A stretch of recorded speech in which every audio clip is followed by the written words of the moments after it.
Começamos com o destaque do Atlético. Mudança importante no departamento de futebol. Alô, repórter Pedro Abílio. Vitor Bage não é mais diretor de futebol. Galo anuncia mudança. Departamento passará ainda por outras reformulações.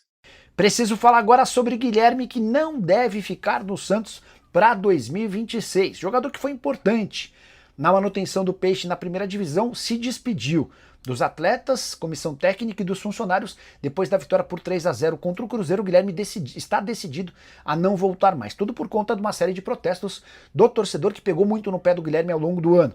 O Guilherme ficou muito ressentido quando torcedores organizados invadiram o CT e um deles chegou a colocar o dedo na cara do Guilherme fazendo uma série de ameaças.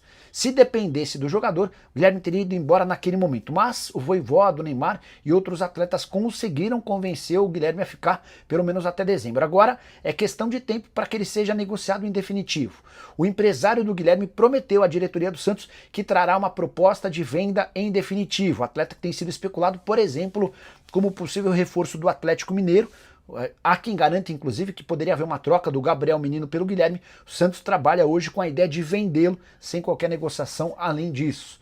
Um dos possíveis destinos do atacante é a Major League Soccer, inclusive nos Estados Unidos, onde o Guilherme vai passar parte de suas férias. Hora de falarmos do Atlético aqui no nosso Tiro de Meta. Chegando, repórter Pedro Abílio, porque foi uma segunda-feira agitada nos bastidores do Clube Alvinegro. A gente tem falado muito aqui nos últimos dias sobre reformulação de elenco, mas mudanças acontecendo também no departamento de futebol. Não é isso, Pedro? Bom dia. Bom dia, Nath, para você, para todo mundo que está com a gente nesta terça-feira. O Vitor deixa o clube depois de praticamente 2 anos, né? 2 temporadas, dá para assim dizer, como diretor de futebol, efetivamente. Logo que estava encerrando a sua carreira como goleiro, o Vitor já estava estudando, fazendo cursos na CBF para se tornar um gestor no futebol.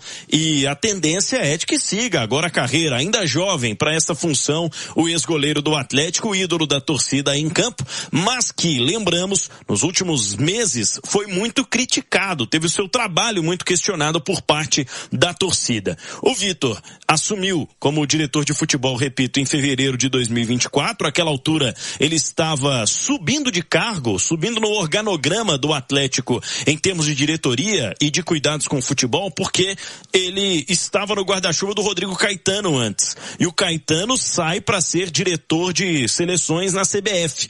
E o Vitor assume aquela altura.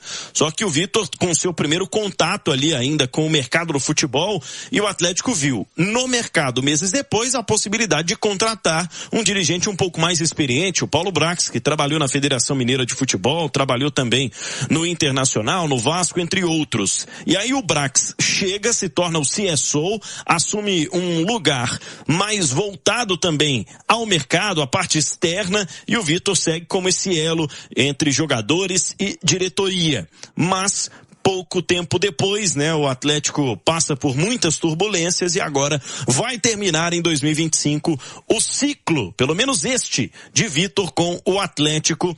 Ídolo da torcida em campo, questionado em outros momentos como dirigente, mas se despedindo do clube agora. Em nota oficial divulgada na noite desta segunda-feira, o clube afirma que o próprio Vitor entendeu que este era o melhor momento para encerrar este ciclo, em conversa com Rafael Menin, sócio da SAF, e também com o Paulo Brax, que segue como diretor de futebol. Lembrando que os jogadores estão de férias, o planejamento segue com relação a quais atletas vão permanecer, onde o Atlético vai contratar, e tudo isso agora passará também por Pedro Daniel, o novo CEO do clube, que será apresentado, substituto de Bruno Musi, vai ser oficialmente entrevistado pelos jornalistas e, claro, vai ter respostas a dar para a torcida nesta quarta-feira pela manhã na Arena MRV, quando ele chega oficialmente à equipe atleticana. Com informações do Galo aqui no Tiro de Meta, Pedro Abílio, bom dia. Bom dia, viu, Pedro? Uma ótima terça-feira, obrigada pelas suas informações. Essa idolatria, né, pelo Vitor não muda em nada. Foi um grande jogador, importantíssimo na história do Galo, mas de fato, como diretor de futebol, não conseguiu desempenhar bem. O Atlético vai precisar de um homem forte também no mercado para essa reformulação para o ano de 2026. Assim, ele já estava no clube há há quase 2 anos, né? O início do trabalho dele foi no início do ano passado e culminou em 2 finais continentais. A gente não pode negar isso, além também de uma participação importante na decisão da Copa do Brasil da última temporada. Mas eu, particularmente, Leandro Cabido, eu acho que é muito difícil fazer uma análise específica do trabalho de um diretor de futebol.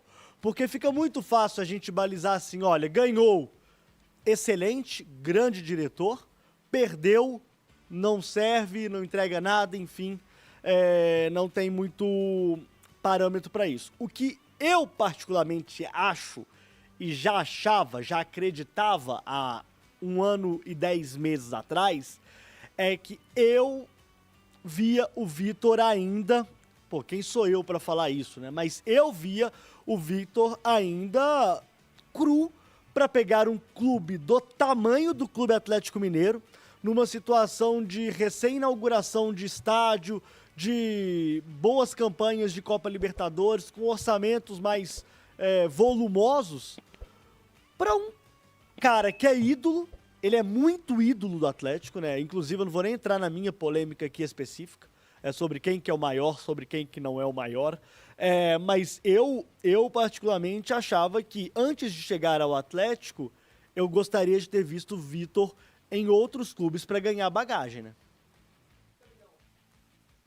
Cabidão, eu acho que no momento da escolha, da efetivação do Vitor, né? Porque a gente pode falar que ele fez quase que um estágio com o Rodrigo Caetano, ele acompanhou o Rodrigo Caetano, que para mim ainda é o melhor diretor de futebol do Brasil, pelos últimos trabalhos dele e também pelo que ele tem feito na seleção brasileira. Para mim, ele ainda é o melhor do Brasil. E o Vitor acompanhou ele de perto. Aprendeu muito com o Rodrigo. Mas é muito diferente você ser um coadjuvante, você tá ali aprendendo, com você ter que tomar a rédea da situação.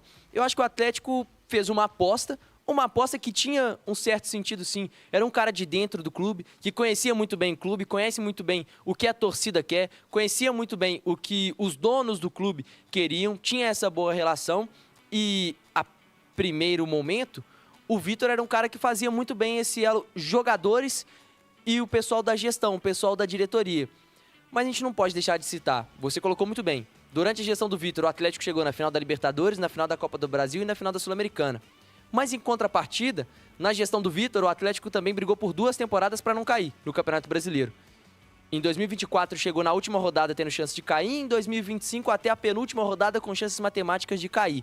Mas eu acho que o principal do Vitor, que contou contra ele, e isso pesa muito na hora da gente avaliar o trabalho de um diretor de futebol, que eu concordo com o Cabido, é muito difícil avaliar o trabalho de um diretor de futebol. Até porque eu acho que a grande parte desse trabalho é feita no dia a dia. E hoje a gente não tem acesso aos treinamentos, não tem acesso ao CT, como se tinha no passado, então é muito difícil você avaliar essa gestão. Mas em montagem de elenco, eu acho que o Vitor foi muito mal.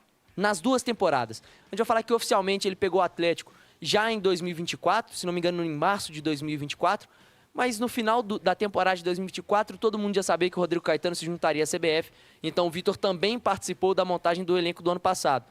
E eu acho que são 2 elencos mal montados. Acho que o Atlético contratou muito, mas contratou errado. O Atlético fez as suas contratações, o Atlético investiu no mercado de transferência, o Atlético colocou dinheiro no elenco, mas eu acho que o Atlético gastou errado, principalmente de 2024 para 2025. E o Vitor, para mim, repetiu um erro que não foi só dele, é um erro que o Atlético como um todo, não dá pra gente individualizar em uma pessoa toda, fez enquanto teve à disposição o maior jogador da história do clube e o melhor jogador do Brasil, que era o Hulk. O Atlético apostou demais, arriscou demais com treinadores, com montagem de elenco e aí contratando jogadores para jogar ao lado do Hulk. O Atlético apostou demais. Trouxe poucos nomes que eram certeza. Aquele nome que vai chegar no campo, vai fardar, vai jogar e vai te dar resultado, e você sabe disso, se não acontecer algo muito improvável. E aquele treinador que já tem experiência, que tem casca, que vai chegar e vai resolver a situação. O Atlético apostou em jogadores dentro de campo e no treinador para comandar o seu elenco. E aí eu acho que o Atlético perdeu um tempo precioso tendo o Hulk à disposição, que poderia ter ganhado ainda mais títulos. Mas eu acho que o erro principal do Vitor, Cabidão, foi na montagem do elenco. E isso pesou demais. E para 2025 e 2026, eu já tinha falado isso pela manhã, eu confio muito mais no Sampaoli do que quem está na diretoria do Atlético para montar o time de 2026. O Vitor não vai estar nessa montagem do time da próxima temporada, o que preocupa. A gente está entrando em dezembro e o Atlético está trocando de diretor de futebol. Quem vai assumir esse papel vai ser o Paulo Brax, que vai tomar conta da situação inteira. E agora, se for o Paulo Brax, a responsabilidade está com ele, porque ele também já vinha sendo cobrado pelos torcedores.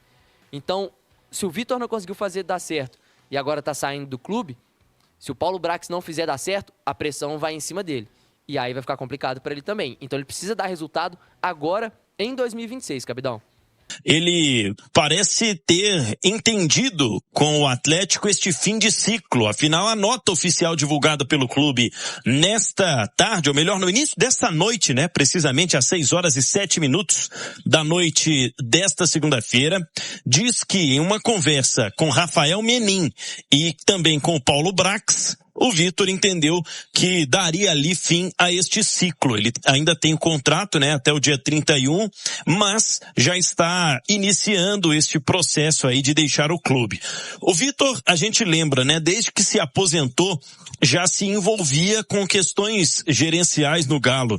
Ele foi gerente de futebol, ele trabalhou ao lado do Rodrigo Caetano e depois, com a saída do Rodrigo Caetano no início de 2024 para ser diretor de seleções na CBF, o Vitor assumiu como diretor de futebol. Àquela altura, Hugo, Vini, pessoal do apito, muito se questionava com relação a essa ser a primeira experiência do Vitor como diretor de futebol e já ter pela frente algumas questões importantes em termos de janela de negociações. O Atlético, por exemplo, buscava um treinador e ele teve de participar dessas negociações. A partir daí, o Vitor seguiu o seu trabalho e o Atlético, meses depois dessa efetivação, anunciou a contratação do Paulo Brax, que havia há poucos meses deixado o Internacional. Aí o Paulo Brax assumiu como CSO, ou Chief Sports Manager, ou Chief Sports Officer, o chefe do departamento de futebol como um todo, acima do Vitor no organograma. Ou seja, o Vitor ganhou ali uma nova referência para com o mercado, enquanto ele continuava cuidando um pouco mais do vestiário e o elo entre diretoria e jogadores. Auxiliou de alguma forma naquele momento de crise em julho de 2025, quando o Atlético tinha muitos jogadores com salários atrasados e poucas semanas depois, alguns atletas até chegaram a acionar o clube de forma extrajudicial e houve esse momento de tensão para a gestão que teve participação do Vitor Bage. Agora, deixando o clube, vamos observar, o Atlético ainda não fala se vai ter um novo diretor de futebol, se vai ter alguém ligado com o passado ao clube para fazer essa ligação com os jogadores, ou se será mesmo uma tarefa não só do Paulo Brax e também da SAF, mas também de nomes como Gabriel Andreatta, que é um auxiliar, um assistente do Jorge Sampaoli, que já participou de outros trabalhos com ele em clubes, especialmente no futebol brasileiro, e que está também atualmente no Galo. Portanto, Vitor não é mais o diretor de futebol do Atlético. Inicia a caminhada dele no Atlético como dirigente para suprir a saída do Rodrigo Caetano. E aí já era uma pressão gigantesca, porque o trabalho do Caetano foi muito bom, um dirigente super experiente, hoje está na seleção brasileira. E aí o Vitor, ele não conseguiu ter aquela sustentação. Ano passado, esse ano, né, na verdade, quando o Atlético traz o Paulo Brax, para mim já era um indício de que não tinha muito respaldo, não tinha muita confiança no trabalho do Vitor, porque para mim não fazia sentido abrir um novo cargo ali, uma nova função para a chegada do Paulo Brax. E aí eu acho que ele ficou um pouco sem função no Atlético. O respeito por ele vai ser sempre no mais alto patamar, principalmente pelo que ele fez como atleta. Para mim, o maior goleiro da história do Atlético e um dos principais nomes da história do clube. Mas como dirigente, para mim não foi bem. É sempre complicado um ídolo se tornar um diretor, porque precisa ter coragem, porque ele coloca em risco, né, todo o respeito, o carinho que ele tem da torcida. Eu acho que isso ele vai continuar tendo, mas sinceramente, para mim, foi uma passagem decepcionante do Vitor como diretor de futebol. Por parte do técnico Jorge Sampaoli, o argentino vai permanecer e para isso já está fazendo há algumas semanas reuniões com a cúpula do Atlético para tratar de quais atletas vão permanecer e quais vão ficar inclusive quais serão contratados, né? Quais serão o perfil, ou qual será o perfil de contratações do Atlético para o ano que vem. Ele deu algumas pistas importantes, viu, Hugo? Idade. O Atlético quer rejuvenescer o seu time principal. O Galo começou o jogo contra o Vasco, encerrando este campeonato brasileiro, com um time que tinha média de idade de 31 anos e 5 meses. E o Sampaoli falou em entrevista coletiva após a goleada que quer reduzir para 27 anos, ou pelo menos tentar fazer isso, que é o que ele considera e observa no mundo do futebol atualmente como o ideal em termos de média de idade para um elenco, e especialmente, né, querendo também rejuvenescer a média de idade do time titular do Galo. Com relação a permanências, existem 3 jogadores com saídas possíveis, mas 2 deles, eu diria, já dá para cravar que não voltam para o ano que vem. O lateral direito argentino Saravia e também o lateral esquerdo Caio. Ele veio emprestado do Palmeiras, né? O Caio não deve permanecer para o ano que vem, tinha contrato, ou tem contrato até o dia 31 de dezembro. O mesmo podendo acontecer com o Saravia, com o contrato se encerrando. Quem também tem contrato de empréstimo se encerrando é o Vitor Hugo, que pertence ao Bahia, mas as diretorias estão negociando e o próprio jogador já disse que quer permanecer no Atlético para a temporada que vem, Hugo. Dali Pedro Abílio. Um planejamento que passa muito com as indicações, com o trabalho e atenção do Sampaoli. A autonomia até ponto que é interessante passar para o treinador, Vini. É importante o trabalho em conjunto com o departamento de futebol, porque se você entrega também todo o planejamento nas mãos do treinador, corre o risco de depois esse treinador ele sair e ficar ali algumas indicações que não vão servir para o clube. Isso, como exemplo, tá aí o Cuca, né? Que trouxe alguns jogadores que talvez nem fazem parte dos planos do Sampaoli. Mas me agrada, Hugo, o planejamento passar muito pelo Sampaoli, que é um técnico que já mostrou em 2020 que tem essa capacidade de montar bons elencos e é um cara que pensa grande. Se ele vai ser atendido pela diretoria, se vai estar alinhado ali em relação a, principalmente a parte financeira, não sei, mas ele com certeza vai pressionar, vai tentar fazer com que o Atlético seja muito mais forte em 2026, ele já disse na última coletiva. Não adianta simplesmente contratar por contratar, né? Você precisa trazer peças que vão qualificar de fato o elenco, que vão chegar para agregar, que vão chegar para ser titular ou para brigar por isso. Então a expectativa é de um elenco mais forte e que o Atlético possa ser mais criterioso e fazer melhores investimentos. Não dá para apostar tanto em jogadores com idades avançadas. A reformulação passa muito por tornar o elenco mais jovem. Fala massa, fechando mais um vídeo aqui do canal. Antes de deixar o vídeo, peço a vocês que deixem aí o like de vocês, é muito importante para o canal, ajuda demais. Muito obrigado a todos.